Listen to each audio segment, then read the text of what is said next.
Hello and welcome back to Marineford TCG. My name is Joe. Drink of the day is a Tenzing Lime and Mint. So we very recently had the bans of the Blue Purple Luffy Link bans, Nami, and the unbanning of Sakazuki. And today I'm going to put together a mostly theory crafting tier list of what I expect to be the meta over the next couple of months. And maybe in a few weeks, once we've had some more ranked data and some tournament reports, we'll take a look back and see how right or wrong I was. That could be a bit of fun. So starting off going through the tiers, we've got the top decks. These are the decks that I expect to be doing very well. The decks I expect to define the format. In the great tier are decks that I expect to do very well. Decks that you expect to top regionals, maybe even win regionals. These are very powerful decks with good tools that should have a good place in the meta. Good decks are obviously decks that are still good, but less good. You don't expect these to be winning all the time. But you do expect people to be able to put up good results with these at major tournaments. The decks in the locals tier are decks that are certainly reasonable, but they just don't have a lot going for them at the minute, either with respect to the general meta, or they just feel a little bit outdated and behind the times. And the binder tier are the decks that I wouldn't bother touching. I think most of these are fairly agreeable. So I'm going to start off with the 6 new leaders out of OP12, and I think the first one I want to place is Green Zoro. Green Zoro was number 2 over in Japan, and number 1 has just been massively nerfed in UP Luffy, having that link ban associated with it.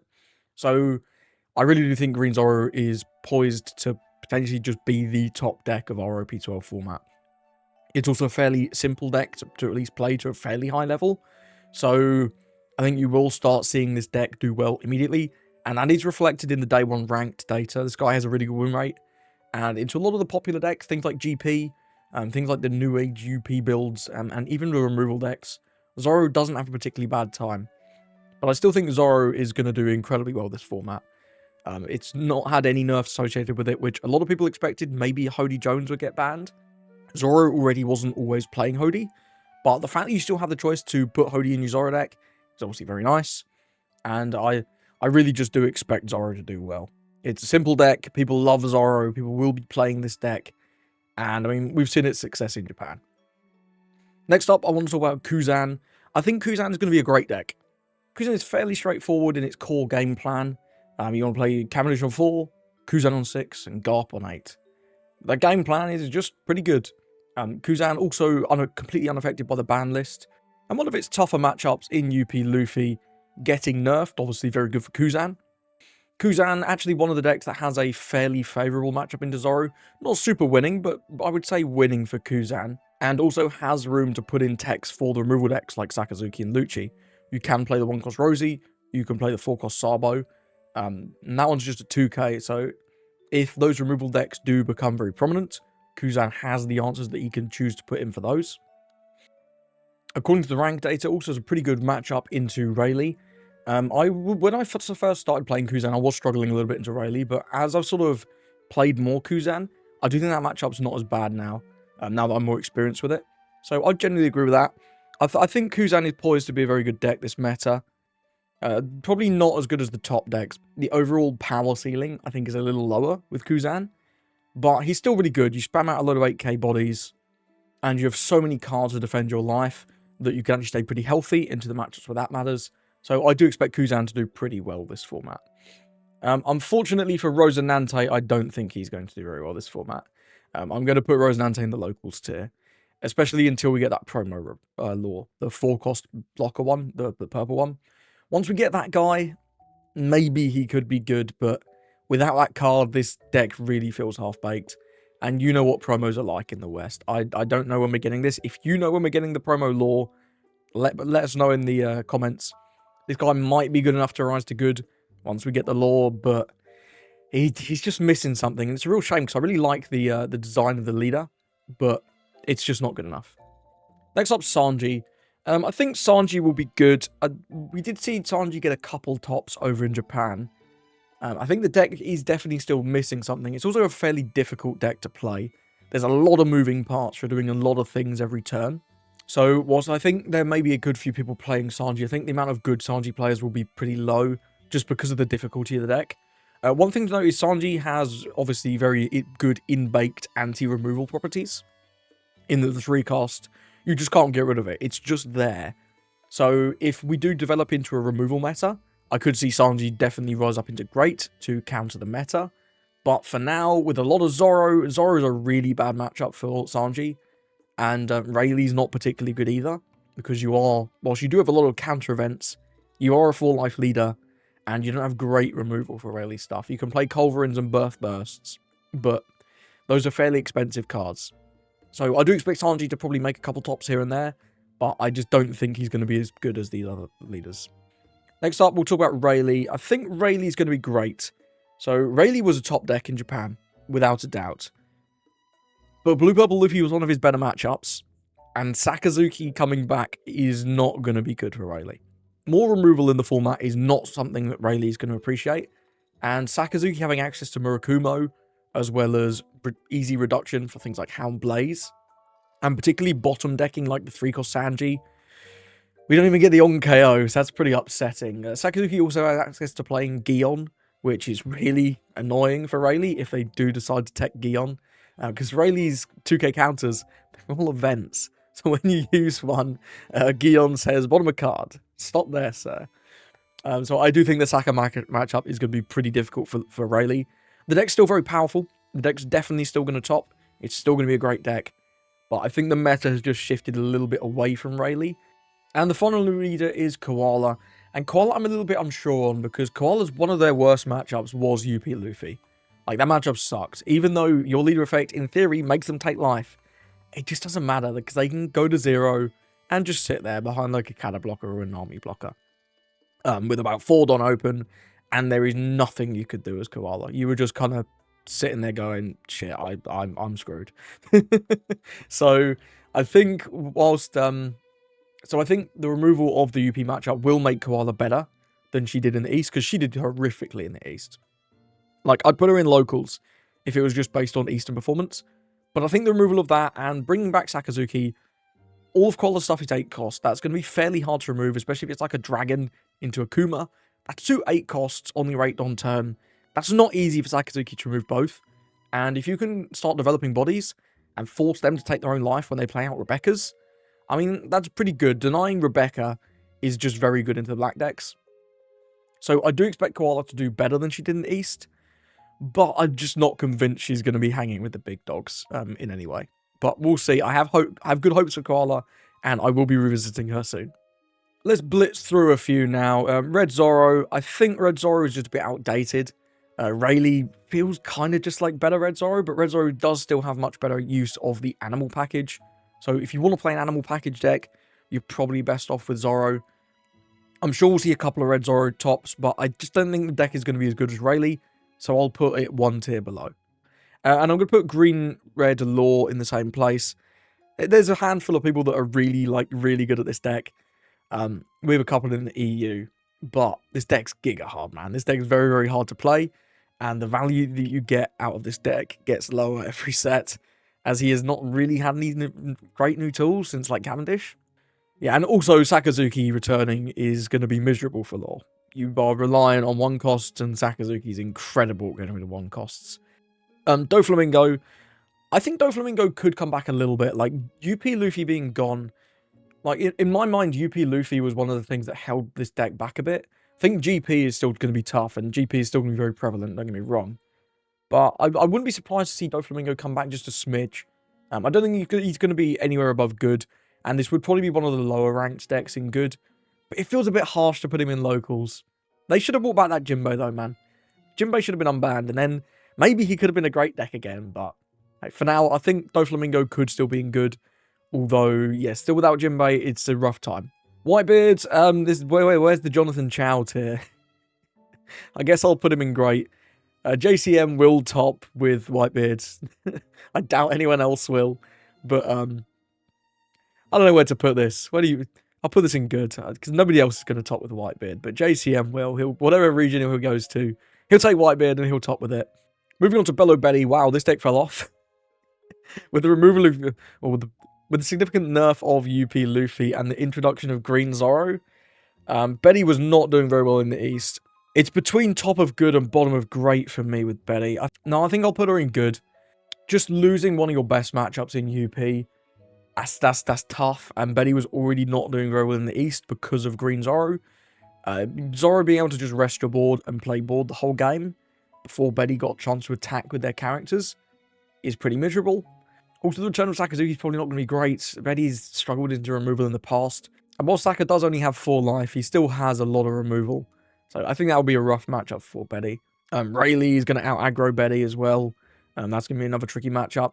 So I think Betty is going to be a good bit weaker than she was in OP11 in the West for us. Let's talk about the big dog in the room, Sakazuki. Where do we think he's going to settle? A way that I would describe Sakazuki is it's like Lucci on hard mode. Because you only have 4 life, it's so much easier to just die with Sakazuki. So one mistake counts for a lot more in Sakazuki than one mistake does for when you're playing Lucci. However, I think the ceiling of Sakazuki is higher than Lucci, which I suppose means I should put him above Lucci, right? Let's bring Lucci up as well, because I think these will be fairly close. They're two sides of the same coin. Saka has slightly better removal and more aggression, but Lucci has the better defense with that extra life. Sakazuki's also more consistent with the trash one draw one, as opposed to Lucci's just random mill. Zoro is tough for Saka just because of the 4 life. At least that's how it feels at the minute. It's definitely overcomeable though. I mean, you're removing everything Zoro plays. They don't get to have a board. But they do have a really good leader. Rayleigh should be pretty free. Kuzan. Not sure about Kuzan, because Kuzan shits out a lot of cost onto the board. If you're going like Garp, Saka on 8s, that's going to be hard for either of these decks to deal with. They also have Red Rock if you're playing the 10 cost Kuzan. I'm actually going to put Saka in top and Lucci in great. These could swap if Green Zoro ends up being the dominant deck of the set, which I think it might be, but we'll see. If Green Zoro ends up being just incredibly popular, you could easily swap these because Lucci will have a better Zoro matchup than Saka will. But I think broadly across the board, Saka is just the better deck. It's going to be more consistent, and your overall like power level is higher. It's just going to be a lot more difficult. So I think online the matchmaking data will be bad for Saka. I think IRL you'll see him doing very well. I mean, don't forget before he was banned, this guy was easily like tier 1, tier 0, depending on your opinion. So yeah, I'm going to put Saka in top and put Lucci in great. I think both of these decks are very well poised this format. The fact that UP Luffy is going to be a lot weaker means that you might not even have to play the Tenzan build. If you don't have to play the Tenzan build, the decks both get more consistent. They're less just RNG garbage on whether you see the Tenzan. So my hopes are high for both these decks doing pretty well this format. Let's talk about one of the losers of the ban list. Let's talk about Buggy. I think Buggy, he can go probably very bottom of great. And these are not ordered, but if they were ordered, I think Buggy would be at the very bottom of great. Green Zoro is miserable for Buggy. You cannot build a board, so you cannot play your 10 cost Buggy. You barely get to play anything. It all just gets rested and taken out. And then at the end of the game, you get Dead Man's Game or Hody Jones, and you've got no blockers, and you just die to Green Zoro. Also, you've lost UP Luffy, which was one of the deck's better matchups. Those 10 cost Buggies are really good at dealing with UP Luffy's stuff. So I think Buggy will be worse than he was last set. I think the deck's still strong. It's got inherent strength. The 10 cost Buggy is still a ridiculous card. And the Croc Hawk negating all the removal is still ridiculous. Into Saka and Lucci, I could see this deck doing quite well. I think Saka is better poised to double pop the Croc Hawk than Lucci is, which is a little scary. So I think Buggy will still have a place answering these removal decks. But you're going to lose to Zoro. You're probably going to lose to Kuzan because they just go wide very, very fast. And you've lost one of your best matchups in the UP Luffy. Let's knock out a few good decks. I think Zonji I'll put in good tier. This guy saw one top over in Japan. It's a really cool deck list, actually. This was one of my favourite leaders, actually, at the minute. I really do like this guy. But I just don't think he's got what it takes to hang with the big dogs. It's not consistent enough. It's not powerful enough. You're very flimsy. You are going to die to removal. So I think good is a good placement for Zonji.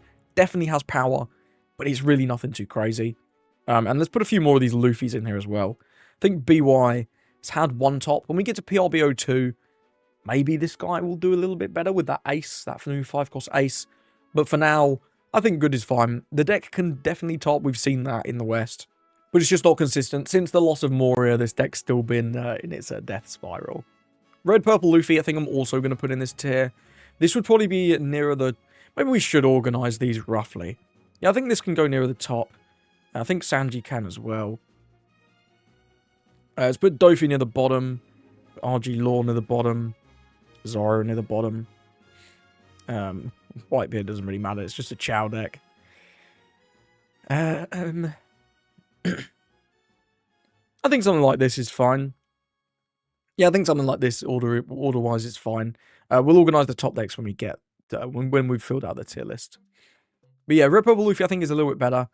Losing Blue Purple Luffy as a matchup is probably quite nice, because you can't really deal with all the healing and all their guys. You're a fairly aggressive deck, but you're aggressive in a unique way, playing out these big boss monsters. We've also seen the builds from the Chinoise Cups. I forget the player who played. There was a player who did really, really well with the Red Purple Luffy in the Chinoise Cups a couple months back, I think it was. They were topping left and right. It's crazy. But, yeah, I think Red Purple Luffy will continue to be a good deck, just not quite a great deck or a top deck anymore. Lim just feels outdated, man. This deck feels outdated. Zoro's miserable. Removal's miserable. I'm going to put Lim in good. I don't really have a lot to say on Lim. I just think the top decks are just going to be bad matchups for her. I don't think Lim's going to be very good this format, but I think she will be a little bit above locals. I wouldn't be surprised to see like a Lim top here and there. Let's finish off the Luffys. GP Luffy. This will be a top deck. There's no doubt in my mind this will be a top deck. It was number 3 in Japan. UP Luffy was about a 50-50. Sakazuki, probably easier for you to beat than Lucci. Just because of the 4 life. The angry Luffy is such a threatening body into any 4 life leader. The Saka's got to be really careful. Your stuff is going to get removed. But I think if you can draw enough Sanji Puddings, even if you only get like 1 turn's worth of value out of each of them, maybe you can drop 2 at a time, use the boat, and 1 might survive if you can drop like 2 on someone like your 7th on turn. Luffy Taro as well is going to be pretty important in the removal matchups, as he always is, just being a big body that's somewhat hard to remove. Your Zoro matchup is a little dodgy, but you are pretty good in decks like Kuzan, you're pretty good into decks like Teach, which I expect to be some of the other top decks this format. GP Luffy's just Mr. Consistent. He has some good matchups, he's got some bad matchups, but his high roll is ridiculous. You can overcome your bad matchups with your high roll, just drawing like 4 Sanji Puddings, 4 Gum Gum Giants. This deck didn't get hit at all as well. I was really expecting a GP hit with this deck being number 3 in Japan, but we didn't get it. We didn't get a giant hit, we didn't get a boat hit. So I think GP will continue to be very good. Might fall down to great if removal is very prevalent. If Sakazuki can find a way to sort of remove their stuff and stay healthy through the angry Luffy, that could be a tricky matchup, but we'll just have to see. Purple Black Luffy, I think I'm going to put in great. Again, he lost nothing. He lost a fairly decent matchup in UP. Sakazuki, I think, will be pretty tough for this deck, because whilst you do have the extra 1 cost, you're not playing as many guys as GP. You're not playing big guys as fast at just mono Purple Luffy, and you're not playing 2 9 costs like UP is. So I do expect PB to struggle a bit more into Sakazuki than the other Luffys. However, it's still going to be a good deck. Beer Luffy is still one hell of a card, and you do gain the new Robin from this set. That new Robin's great. It's really annoying to be on the other side of. You play that Robin when your opponent's on 5. They got to trash 40% of their hand. That's pretty brutal. So I do think PB will be good. I don't think it'll be a top deck, but I do think it will be a great deck. And I'm really excited to play more PB with that new Robin. Purple Luffy, I think, will also be a great deck. I really enjoyed Purple Luffy last set. It did lose one of its better matchups in UP, and I think Green Zoro will be fairly difficult for the deck. Although, now that UP is going to be significantly nerfed, maybe we can start returning to just spamming 9-cost Mum. 9-cost Mum in this deck was always really, really good. Getting that extra life, getting that removal and that heal, it's a ridiculous card. You just couldn't play it last set, because you had to jam 4 Rush Luffys to have the tools to beat UP. Because 9 Mum, it does nothing to UP. It's absolutely nothing. I'm really excited to see how this deck ends up being, because there's so many different ways you can build it because it's so generic. I think Hell's Judgment, very likely to see a lot of play in not only this, but also in PB. Maybe even in GP, we'll have to see about that one. As a tech into the Zoro matchup, of course. Purple Luffy didn't really gain anything this set, but it didn't really lose much either. I think Sakazuki matchup is going to be pretty close. I've played it a couple of times. It feels pretty close. Both decks can definitely win that one. Purple Luffy goes fast. Plays out Luffy Taro still, which is fairly hard for Saka to clear both. GP matchup can be difficult with the angry Luffy. We don't really have access to anything quite as explosive as that. But when there's a Gum Gum Giant, there's a way, and I do think Purple Luffy will continue to be a great deck in this format. And here he is, the final Purple Luffy, UP Luffy. So I've seen sort of 2 builds so far. You've obviously got the Dofi build that saw play in that one regional in Vegas. And people have also seen another build focusing more around the 9-cost Mihawk and the 8-cost Rush Blue Luffy. Which will be better? I don't know. I never really got on with the Dofi build that much, especially without Kata or 9-Mum. Your defense, whilst you can have a lot of event defense, you're very, very weak to removal because your Rosie is so important for your strategy. And you're also just putting out less cost than the traditional, like, Sanji Big Mum builds. And without the healing, once you get to 0, you're actually going to be killable. So my gut says maybe the removal build with the Mihawk will be better. I think no matter which deck is better, this guy's not going to be a top deck.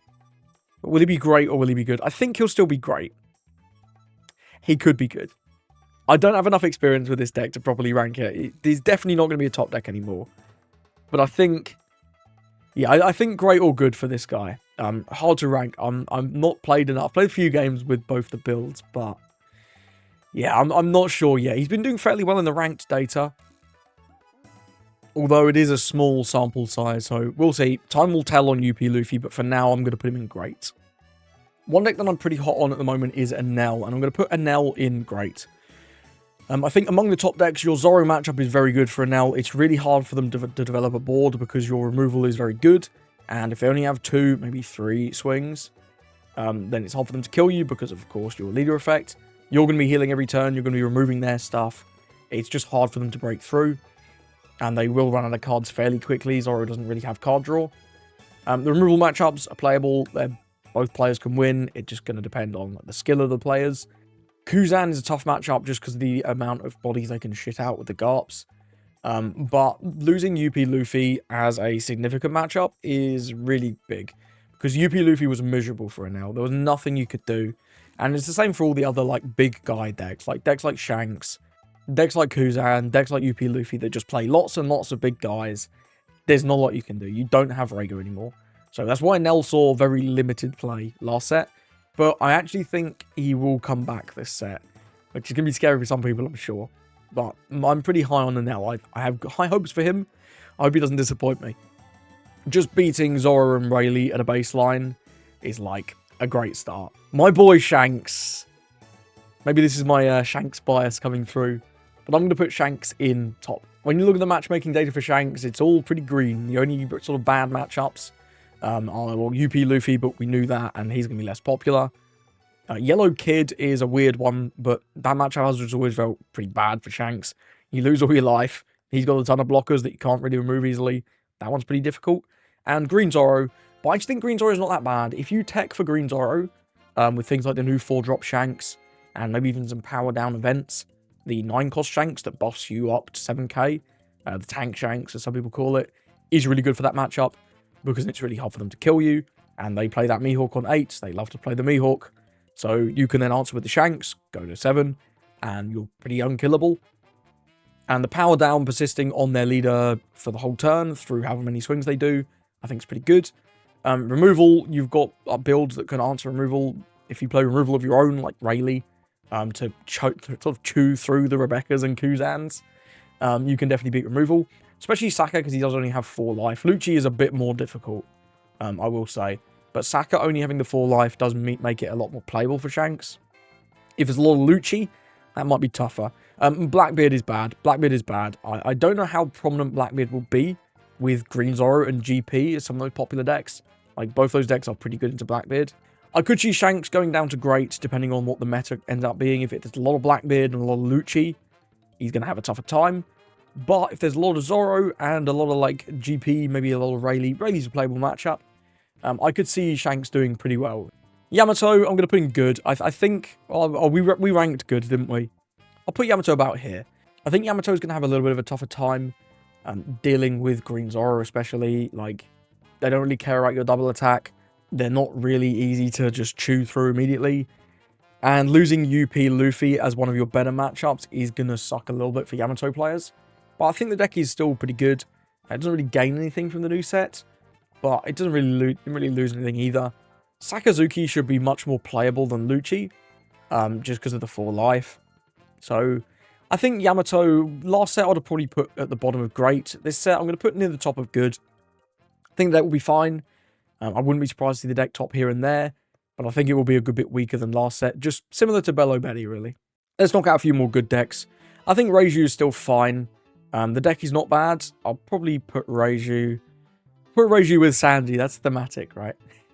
The deck's fine. It's the same as it's been for ages. You play a Chi-Ji, and you play another Chi-Ji, and you play another Chi-Ji, and then you win because your opponent fell asleep because your deck is so goddamn boring. Yeah, I'm not a Reiju fan. I'm really not a Reiju fan. But the deck is powerful. Laying out a Chi-Ji for 4 Don, or 3 Don off a Porsche, is good. I just think it's a little bit outdated at this point. The power creep is slowly creeping forwards, and Reiju's not really changing. She's the same deck she was sort of back in, what, like set 6 when she came out. You gained that new blue Reiju last set, but none of the other blue cards really made a dent, which was a shame, because I really liked them. They made the deck a lot more fun. But it seems like most people just regress to playing Porsche Chi-Ji again. So here we are. I think Reiju will be good, but just a little bit behind the times. Vegapunk, I think, is in the waiting room for the next set. Honestly, he might just be a locals deck this set. Yeah, I'm going to put Vegapunk in locals, actually. Right at the top of locals, though. Once we get those new cards from set 13, I'm really hyped to revisit Vegapunk. The new Bonnie looks brilliant. The new Stussy looks pretty interesting. Also, the Vanilla Shaka. I've been seeing some hype recently online for the Vanilla Shaka. What a time to be alive. Marco, towards the end of last set, Marco was doing pretty well. Both with the animal build, and there was a more traditional build going around with things like the Newgate. Just focused on like the Ivankov Duval combos, and then playing out Newgates and Rayleighs. I think Marco, one of its best matchups was UP, for sure. If UP transitions to playing bigger characters, like maybe more 9-cost Luffys, that'll actually be bad for Marco. That'll make the matchup tougher. I think also gaining Sakazuki. Sakazuki is going to be a better removal deck than Marco at removing everything. So there's something to be said there. I've also heard that Green Zoro is a pretty miserable matchup. They get to clear your board and play your life. And Marco kind of relied on keeping his board as sort of defense for his life. You build up these annoying characters, things like Ivankov and Monet, that your opponent had to deal with. And that kept your life fairly healthy towards the end of the game. But if your opponent can just play board and life, that doesn't seem great. That really doesn't seem great. And if removal kicks up, maybe people will play more anti-removal cards as well. So we'll see. I think Marco will be weaker than last set, but I still think he'll be a great deck. But we'll see. Maybe he could fall down to good, depending on how the meta settles. Katakuri, I think, is a good deck. It's fine. I'll just put him here as well. I don't think Katakuri is that great. It's really waiting for that new pudding. This is now possibly the best deck at playing 8-cat, but Purple Luffy also exists, so I don't even know if he's got that. But Katakuri's still fine. It's better than locals, but probably not by much. Pudding waiting room. Really exciting, that pudding. Kid. Right, Kid. Kid gains not too much this set. We finally have the Law promo, which is actually pretty nice. Giving Kid like a reliable trigger body to stack with the 7-cost Law. And you're also getting Kuma. Kuma being another healing option, and another card that your opponent's not really going to want to deal with. Like, you play Kuma on 6, then Kid on 8. You've healed, you trash your opponent's life. The Kuma's tapped. Like, do you want to attack the Kuma? I get a heal if you kill the Kuma. Obviously, they can't attack the Kid because it's a massive blocker. You got really good defense. You're good into Rayleigh. You're good into Shanks. You're pretty good into Zoro as well. So I think a lot of these top decks you're pretty good into as Kid, but you stink to removal. 2-cost Beige exists. Saka can just remove that too easily, and then remove whatever you've played alongside it. And Lucci's kind of the same, although Lucci does have to actually KO the Kuma, which does give you the heal, whereas Saka can just bot deck the Kuma with Hound Blaze, and then you don't even get the heal. So I think Kid is going to be not necessarily a matchup roulette deck, but it's going to have some very favourable matchup into decks like Zoro and Rayleigh, and also some very miserable matchups into decks like Sakazuki and Bonnie. And speaking of Bonnie, I think Bonnie is one of the winners of this ban list. Losing UP Luffy as a matchup is great. UP Luffy just played like 5/9 costs, and then it's like, I'll rest one of them. It was hard to like break through UP Luffy as Bonnie. They just played too many guys, man. Just too many guys. Sakazuki returning is not going to be great for Bonnie.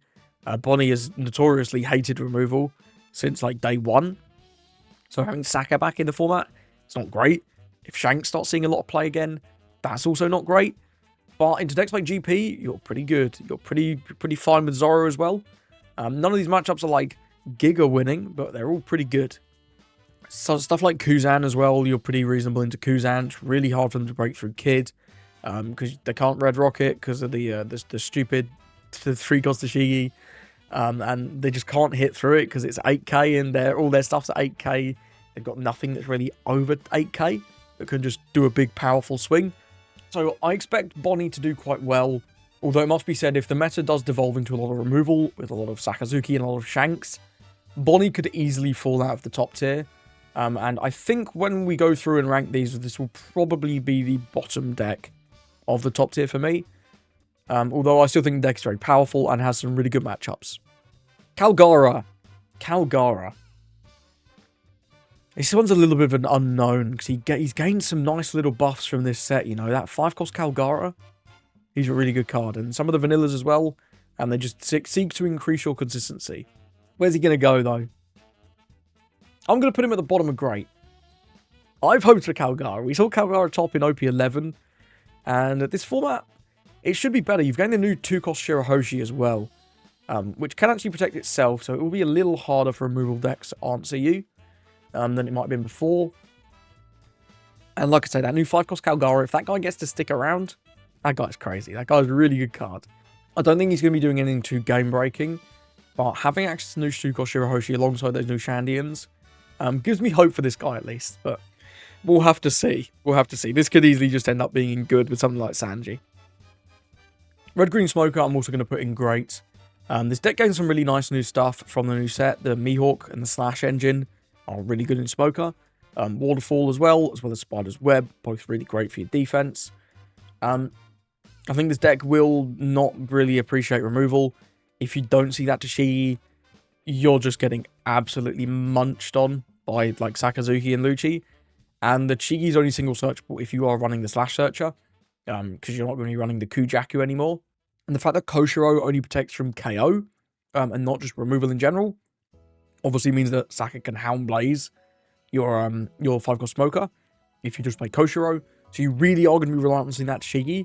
I think that's just going to make Smoker a little too inconsistent to be a top deck, but it's still going to be a great deck. It's still going to top. And when we organise this will probably be near the top of great. It will certainly be above decks like Calgara and Marco. I do have good hopes for Smoker. It lost nothing, didn't lose Hody, that's big, but I think Zoro is going to be somewhat difficult for them to deal with, and I think the removal in particular is not going to be great. Blackbeard, call it. It's always impossible to call how good this guy is going to be. Your UP Luffy matchup was not great when you're playing against good UP Luffy players. Your GP Luffy matchup is not great, period. Your Sakazuki matchup is going to be worse than your Lucci matchup, but I feel like it should still be favoured for Blackbeard. Depending on how much blue Sakazuki actually plays. If he starts including cards like 3000 Worlds and more copies of Raging Tiger, that'll be tough for Blackbeard to deal with. But if he focuses more on the black side of his removal, obviously Teach just denies the on-plays, so there's that. Green Zoro is also pretty miserable. They kind of don't get to play a board, but they kind of don't need one because they just go swing, swing, swing, and you're like, even once you get the big Blackbeard blocker down, you need 2 blockers, or it doesn't do anything into Green Zoro because he negates one for free with his leader effect. So we'll see. We'll see about Green Zoro, but I do think that's going to be a pretty tricky matchup for Blackbeard. However, you've got a good matchup into Shanks, you've got a good matchup into Bonnie, you've got a good matchup into Lucci. If you can deny Kuzan spamming too many bodies, maybe you'll have a good matchup into Kuzan. Again, will depend on how many blue events they play. I think Blackbeard could easily be a top deck this format. I'm really surprised nothing got hit. I hate this deck. His deck is boring, so he's very, very boring. How good he'll be is always very difficult to call. At the moment, I think he's going to be a real meta contender, and the rank data does sort of seem to support that. But we'll see, we'll see. I'm going to believe him in top for now. Depending on the meta, this guy could be the best deck in the game, or this guy could be, like, good. It's so hard to call when you're trying to predict the rest of the meta as well. GY Law, I think, is going to drop off a bit in this set. UP Luffy was one of your better matchups, because obviously you're very aggressive and you play Holy Jones, so your UP Luffy matchup was fairly reasonable. You've lost that, and you've gained Sakazuki, who seems like he'll be pretty good into Law. Just bottom deck the beige and then remove everything else. Also, all of your weenies getting drive-byed by like Lucci and full-cost Lucci and Murakumo. It's not great. Can't recycle them. It kind of sucks. So I think Law will still be a good deck. In fact, I think it'll be a great deck.